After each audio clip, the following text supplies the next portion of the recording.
By 23-1 BCE, the Mediterranean was a shifting chessboard of rival powers, each watching the others for any sign of weakness. Rome had just crushed Carthage in the First Punic War and now controlled the western seas, while to the east, the great Hellenistic successor kingdoms of Macedon, Ptolemaic Egypt, and the Seleucid realm jostled constantly for advantage, with smaller states like Pergamon and the independent Greek cities caught uneasily between them. Into this world came Illyria, a loosely governed tribal region along the Adriatic coast that Greeks and Macedonians alike considered only half civilized, despite growing contact with their culture. Under their vigorous king Agron, the Ardii tribe forged a temporary Illyrian hegemony, seizing rich territory from a collapsing Epirus and turning the region into a launching point for widespread piracy across the sea.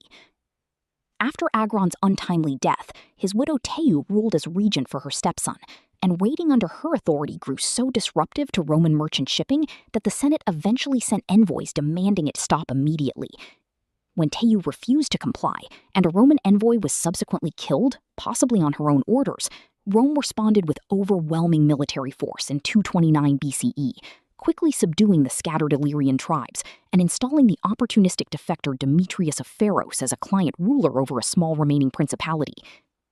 Demetrius, however, soon grew ambitious in his own right, quietly rebuilding Illyrian power and eventually raiding Roman-allied territory until Rome crushed him as well in 219 BCE, sending him fleeing eastward to the royal court of Macedon's young king Philip V. Philip had inherited a resurgent and stable kingdom from his capable regent predecessor, Antigonus Docen,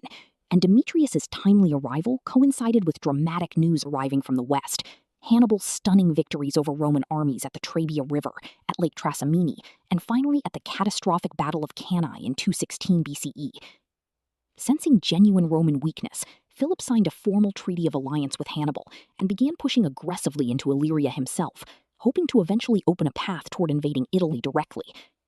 Rome, though badly stretched thin by the ongoing Carthage War, still diverted naval forces to block him at key ports, and the resulting Adriatic stalemate simmered on for years, before finally ending in an inconclusive peace treaty in 205 BCE.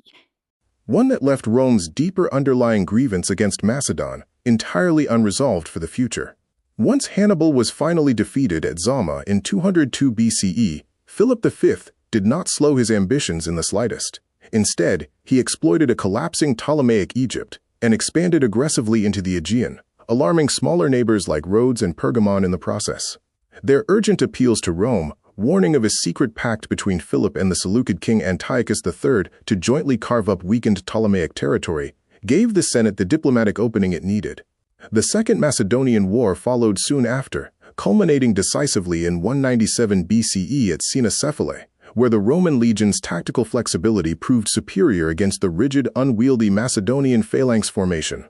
A single unnamed tribune's surprise flanking maneuver against the enemy rear shattered Philip's advancing line, and Rome subsequently imposed humiliating peace terms.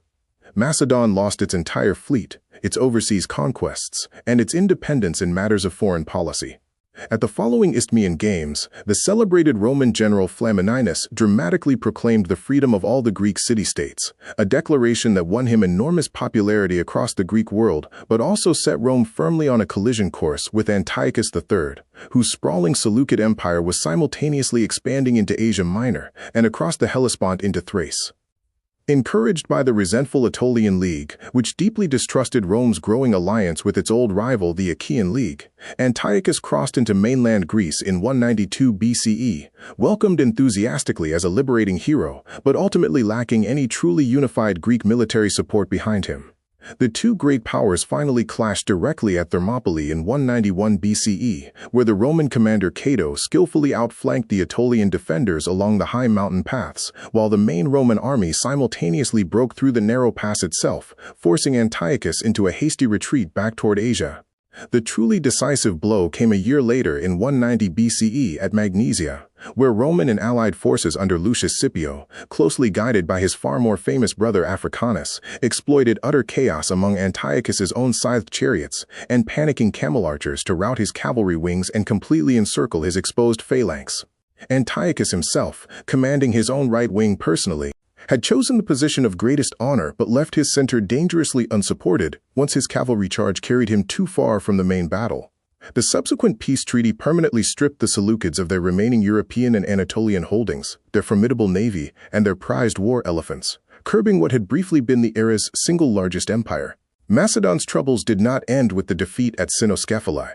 Philip V's own sons became bitter rivals for succession, and after the pro-Roman Demetrius was poisoned on his father's direct orders, the far more hostile Perseus inherited the Macedonian throne in 179 BCE. Perseus steadily rebuilt Macedonian military strength and cultivated new alliances across Greece and Asia Minor, alarming Pergamon's anxious king Eumenes II, who personally traveled to Rome to warn the Senate that Macedon was quietly preparing for yet another war of expansion. Rome, eager as ever to eliminate any remaining equal power in the Greek world, used deliberately deceptive diplomacy to buy valuable time for its own military buildup before finally launching the Third Macedonian War in 171 BCE.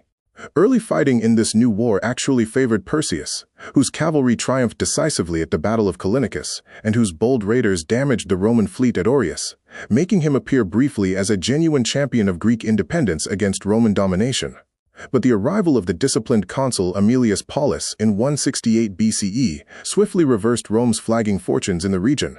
After skillfully maneuvering Perseus out of his strong defensive position near Mount Olympus, the two exhausted armies finally collided at Pydna, following a chaotic skirmish that began, almost absurdly, over a stray pack mule sent to fetch water. Though the advancing Macedonian phalanx initially tore through Rome's lighter troops with ease, uneven and broken ground soon disrupted its rigid formation, and Roman legionaries quickly exploited the resulting gaps to destroy it utterly, ending Alexander's old style of phalanx warfare as a dominant battlefield force forever afterward. Macedon was subsequently carved into 4 powerless client republics, stripped of real sovereignty, and when a bold pretender named Andriscos later revived the fallen monarchy during the brief Fourth Macedonian War, Rome crushed him too at that very same battlefield of Pydna in 148 BCE, this time annexing Macedon outright as a permanent Roman province. Rising tensions between Rome and the proud Achaean League boiled over soon afterward into open war, ending catastrophically in 146 BCE with the total destruction of Corinth, its entire population killed or sold into slavery, and the city itself burned completely to the ground, closely mirroring Carthage's own fate in that very same fateful year.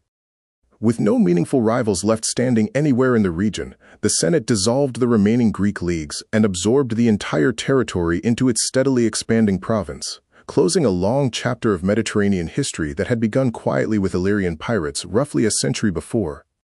Greece would remain firmly under Roman rule for centuries afterward, its culture nonetheless enduring and eventually shaping the wider Roman world far beyond the battlefields where its old independence had finally been extinguished.